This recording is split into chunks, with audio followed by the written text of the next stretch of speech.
Essa relação com o rio, né, com a floresta, é um patrimônio cultural e natural também que nós tratamos. Tem um grupo de professores que são consultores da arquitetura, a professora Ana Trindade, da museologia, a professora Jana Sarrafo, do turismo, o professor Álvaro Negrão, da geografia, a professora Sancler Trindade, o professor Márcio Douglas, o professor Hugo Rogério Age, lá de Marabá, né?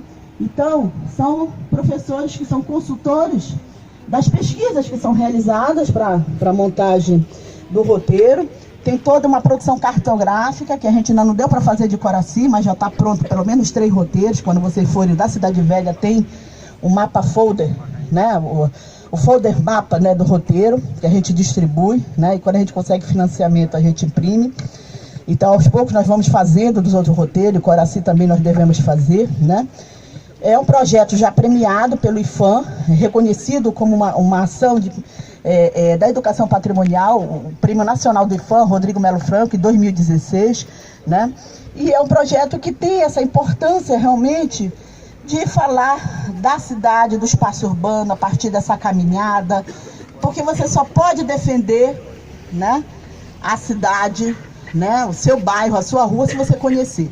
Então, essa ideia do pertencimento, né, de que você pertence, de que essa rua, essa praça que te pertence é importante. Eu sempre falo na questão do lixo. Você não joga lixo na sua casa. Aí você vai dizer, por quê? Porque é a minha casa, é meu patrimônio, né? Então, se você tem a ideia que a praça, a rua, os prédios, né, o rio é nosso patrimônio, a gente vai cuidar. Se a gente entender que essa ideia, né, do pertencimento, e não vai jogar lixo. Né? A gente tem uma relação muito perversa com nossos rios e igarapés, né? Isso aí desde o processo de construção, que pode ser diferente. Não depende só do Estado limpar, né? Depende mesmo da população também. E hoje, cada vez, eu penso que ações da sociedade civil são mais importantes até do que o do Estado, que partam da sociedade civil. Né? Então, essa ação da universidade é uma ação também para provocar a própria sociedade civil, né, e os moradores. Eu vou então passar para os professores, né? Essa foi só uma apresentação, para vocês terem uma ideia do que é o projeto, convidar vocês para o dia 12, mas hoje quem vai comandar vão ser os professores e os monitores, né, da Escola Bosque, que vão falar para vocês sobre a questão desse roteiro, sobre qual é o objetivo. O professor Aguinaldo, né, foi me orientando lá na graduação, né, há uns 20 anos atrás, opa, esquece, né? E aí ele vai falar sobre isso. Bom dia. Eu acho que é 20 anos mesmo. Primeiro dizer a vocês bom dia, bem-vindos à Vila Sorriso, também chamada de Terra do Pé Redondo. E eu queria inicialmente agradecer a presença de todo mundo e dizer que esse é um roteiro especial porque ele corrobora para uma luta de, no meu caso, o Ricardo e outros, que já dura mais ou menos 10 anos. Há 10 anos a gente vem brigando para tentar manter a Escola Bosque numa condição mínima de funcionamento.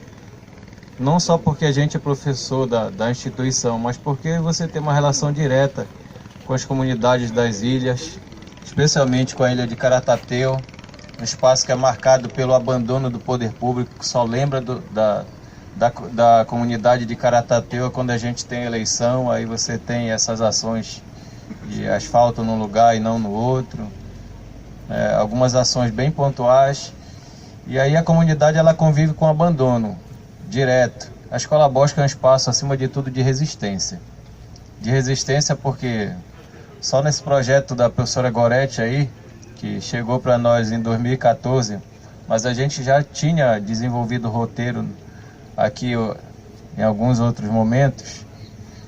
Só no projeto da professora Goretti passou um número significativo de alunos, acho que a gente já passou com a gente algo próximo de 35 alunos, e tem um resultado que a instituição nega em perceber. Desses alunos, a imensa maioria estão fazendo curso de graduação, tiveram essa experiência com a vida acadêmica, puderam entrar no mercado de trabalho, e mais que isso, também vieram incorporar essa luta por uma ilha diferente, uma luta onde todos tenham direitos, onde você possa ter, de fato, pleno exercício de cidadania. E aí, como o roteiro é essa etapa importante de chamar a atenção para a luta da gente, a gente está passando um abaixo-assinado, que nós estamos passando na ilha já há mais de uma semana, já temos um número significativo de assinaturas. Peço a quem puder contribuir com a assinatura, porque ela vai compor uma denúncia que a gente está levando na segunda-feira para o Ministério Público, apontando que existe sim uma demanda de ensino fundamental na ilha, que é isso que está sendo justificado para fechar o médio, que teria que incorporar aluno do fundamental. Essa demanda não é de agora, ela é fruto de mais de uma década sem construção de escola de nível fundamental na ilha. E a nossa denúncia, ela é para mostrar que se tem uma demanda de fundamental, se a gente fecha o médio, a gente vai jogar os alunos para onde? Não tem escola.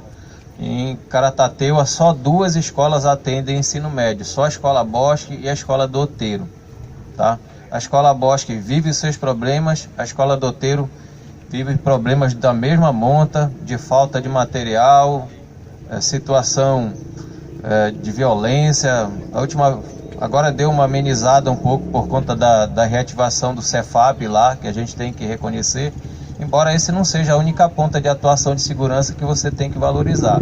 Mas deu uma amenizada, mas até um tempo atrás a Escola Bosque chegou a contabilizar 50 assaltos. Não é pouca coisa.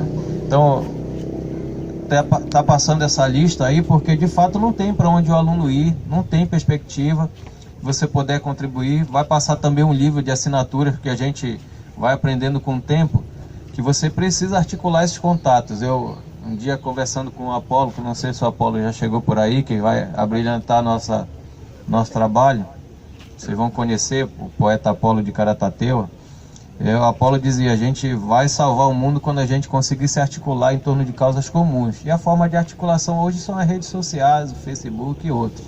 Então o livro vai passar para você fazer a sua assinatura e deixar lá o espaço de onde você é, a instituição, e um espaço para contato, porque, como disse a professora Gorete, a gente está reativando o projeto. E a gente está reativando porque também o projeto vivenciou uma situação de perda de bolsas, né?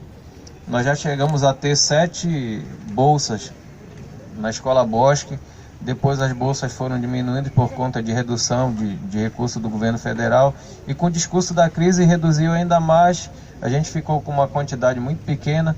Agora nós temos 2 bolsistas que vão compor a apresentação, que é a Daniela Valquíria e a Sara. Temos 2 alunos voluntários do projeto, Pedro e Gabriel.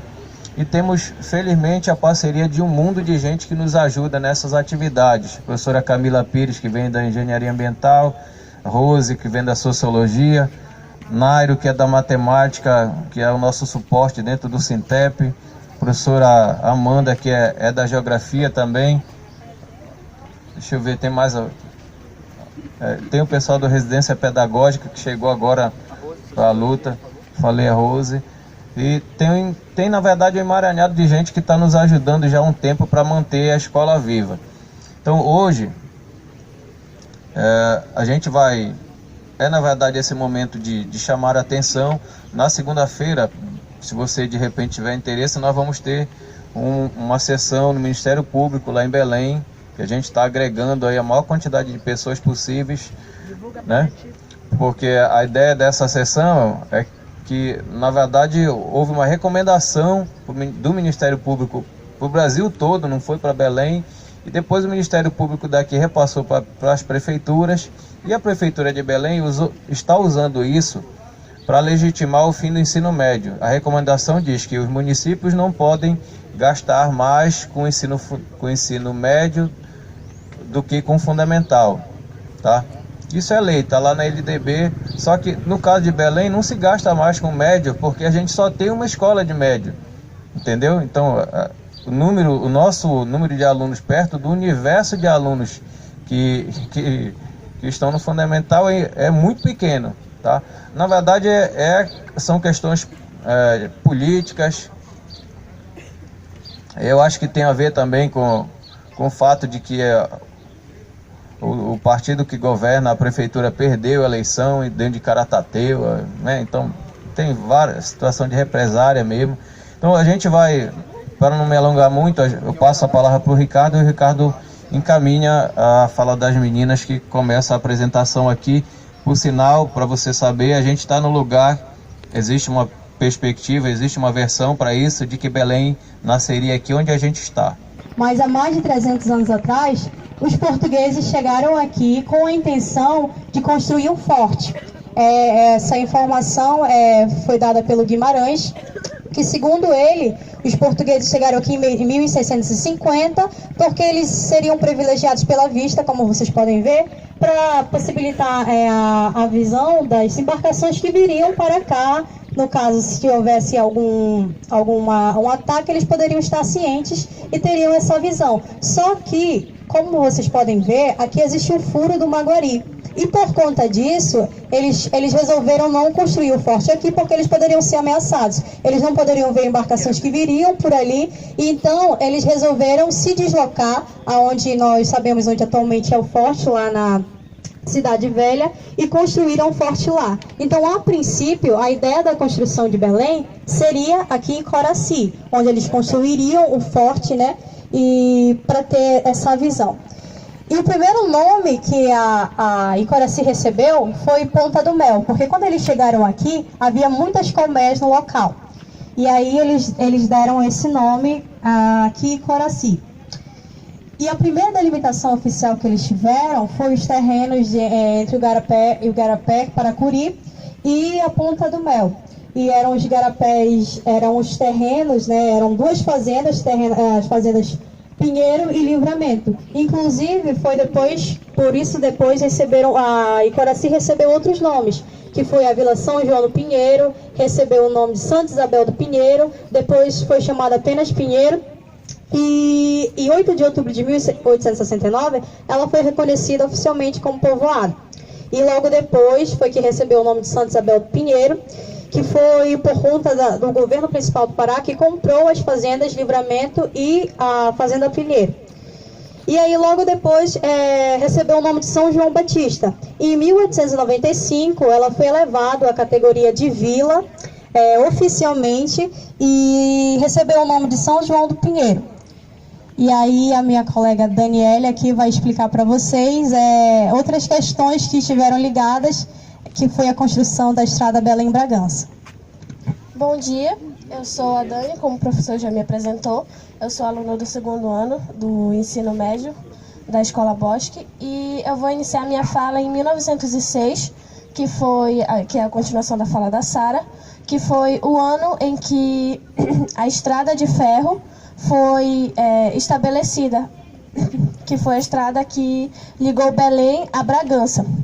E, como a minha amiga Sara falou, após o status de vila que Coraci recebeu, ele passou a ter uma certa autonomia administrativa, com relação à administração mesmo de Coraci, e ele recebeu uma subprefeitura que ficava ele funcionava em uma casa na Travessa São Cristóvão Colombo, e até a década de 1920, Icoraci ele não ultrapassava os seus limites, porque ele recebeu uma delimitação, e até essa década ele não ultrapassavam esses limites, mas porém existiam núcleos de povoações. Eu peço desculpa que eu estou um pouco nervosa e eu ainda estou gripada, então eu peço realmente perdão por isso. Continuando, Icoraci ele tinha essa relativa autonomia, tanto com relação à sua administração, tanto com relação à sua economia também, porque aqui haviam produções familiares, no caso, que seriam atividades de subsistência, que as pessoas plantavam, que elas criavam animais, e o excedente dessas criações de animais e dessas plantações também, eles comercializavam por aqui mesmo. E isso também, Icoraci, por possuir essas atividades, ele abastecia Belém. Na continuação dessa pesquisa, a gente foi até professor Mário Benjamin, que pesquisa sobre a história de Coraci, foi convidado, infelizmente não pôde vir, que está em aula, mas dentro da obra dele e de outros pesquisadores da área, como a Thelma Saraiva, nossa amiga, a Alda Penny também está aqui, pesquisadora aqui de Coraci, né? Mora aqui. A gente sempre vê que tem uma lacuna, um grande vazio aí. E não é só daqui, né? Em relação à Ilha de Caratatá e outros espaços amazônicos, tem a mesma lacuna. Então, as pessoas se perguntarem pra gente, não, falem justamente isso, que é uma carência, uma coisa que a gente precisa desenvolver e incentivar pesquisas na área. Ao redor dessa igreja, toda essa área aqui que vocês estão vendo, desses restaurantes, toda essa quadra aqui imensa, é dito pelo conhecimento popular que aqui é um antigo cemitério indígena, certo? Agora, como o Ricardo falou, nós não temos pesquisas atuais, tem uma lacuna muito grande. Você foi muito feliz no que você falou. E eis aí o incentivo à pesquisa, mas o conhecimento popular, que a gente não abre mão de considerar, afirma que toda essa área aqui, inclusive atrás ali da igreja que a gente vai visitar agora, e aqui atrás desses restaurantes, é um antigo cemitério indígena. Cabe a pesquisa para se confirmar ou refutar, né, essa questão aí, tá bom?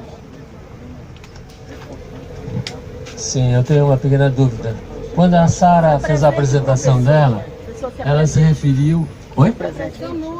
Ah, José Ramos, professor da Universidade Federal Aposentado, geólogo. Lutador pelo patrimônio de Belém. Como? Lutador pelo patrimônio da Associação dos Amigos do Patrimônio de Belém. E também do o Observatório Social de Belém, que nós desde 2010 trabalhamos por algumas causas assim, de interesse da cidade, causas no geral. Bem, a minha pergunta é a seguinte: a Sara falou que os portugueses estiveram aqui em 1650 e tiveram na dúvida de escolher o início aqui ou lá. Então explica isso aí, porque se a cidade foi fundada em 1616, já deveriam ter escolhido lá. Como é que é isso? Vamos tirar essa foto. Fala no microfone, Sara. Porque assim, não existe só uma versão daqui de Coraci. A que eu citei foi do Guimarães, que segundo ele, em 1650, por aí os portugueses chegaram aqui. Só que também existem outras versões, né, e que justamente entra essa dúvida, essa questão, que a gente até discutiu, que se foi em 1650, né, então já deveria existir para lá, né. Aí, por isso que a gente olha mais de uma versão da história. E aqui eu citei, foi do Guimarães, foi em 1650, mas também existem outras que respaldam isso, né, que falam um pouco sobre essa questão histórica, mas aí a gente não tem como o rapaz acabou de falar aí, né, falta pesquisa, né, a gente tem algumas, só que são grandes lacunas, então a gente precisa se aprofundar mais e mais. Mas aqui eu citei, a princípio foi a do Guimarães, né, que em 1650 os portugueses chegaram aqui. Então, assim, essa história da fundação de Belém, né? O que é colocado pelos historiadores, né? Acho que tem essa referência, mas é uma referência realmente porque Belém vai ser fundada em 1616, então em 1650 já tinha o núcleo lá, né? Então talvez algum problema de data lá que ele coloca. Mas veja bem, sobre a fundação de Belém, né? Na verdade, houveram mais duas opções. Quando os portugueses chegaram, eles pensaram em fundar onde é Salinas, né? Onde é Salinas, mas aí, que inclusive lá fundaram uma atalaia, um farol no Atalaia, onde está a Praia do Atalaia. Mas ali o objetivo era fundar num local que pudesse controlar a entrada e saída. E ali era muito aberto.